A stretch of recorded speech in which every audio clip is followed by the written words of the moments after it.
ফেলে দেওয়া আনারসের খোসা দিয়েই তৈরি হচ্ছে ফুয়েল, যা একসময় ছিল শুধু বর্জ্য, আজ সেটাই হয়ে উঠছে শক্তির উৎস। শুনতে অবাক লাগলেও এটাই এখন বাস্তব। ফিলিপাইনের পলুমূলক এলাকায় বিশাল আনারসের খামার, চারদিকে সবুজ ক্ষেত আর মাটিতে ছড়িয়ে থাকা খোসা পাতা।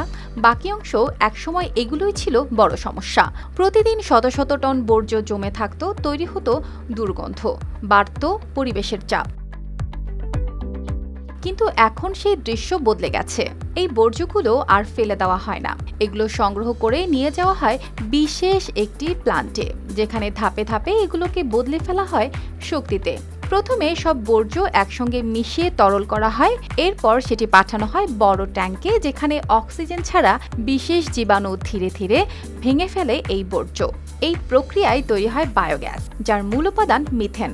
এই গ্যাসই হয়ে ওঠে জ্বালানি। এটি দিয়ে চালানো হয় জেনারেটর, তৈরি হয় বিদ্যুৎ, চলে কারখানার কাজ। মানে যে বর্জ্য একসময় সমস্যা ছিল, সেটাই এখন পুরো একটি সিস্টেম চালাচ্ছে। আর এখানেই শেষ না, যা বাকি থাকে সেটাকেও ফেলে দেওয়া যায় না। সেই অবশিষ্ট অংশ, যাকে ডাইজেস্টেড বলা হয়, সেটি হয়ে যায় পুষ্টিগুণে ভরা জৈব সার। এতে থাকা নাইট্রোজেন, পটাশিয়াম ও অন্যান্য উপাদান জমিকে আরও উর্বর করে তোলে। অর্থাৎ একই বর্জ্য থেকেই তৈরি হচ্ছে জ্বালানি, আবার সেই বর্জ্যই ফিরছে জমির উপকারে। এই ব্যবহৃত আধুনিক প্রযুক্তির মাধ্যমে সম্ভব হচ্ছে বছরে প্রায় 50,000 মেগাওয়াট ঘন্টা নবায়নযোগ্য শক্তি উৎপাদন।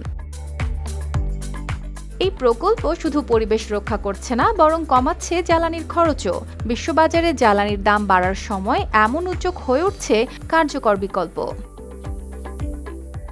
অর্পিতা জাহান, RTV।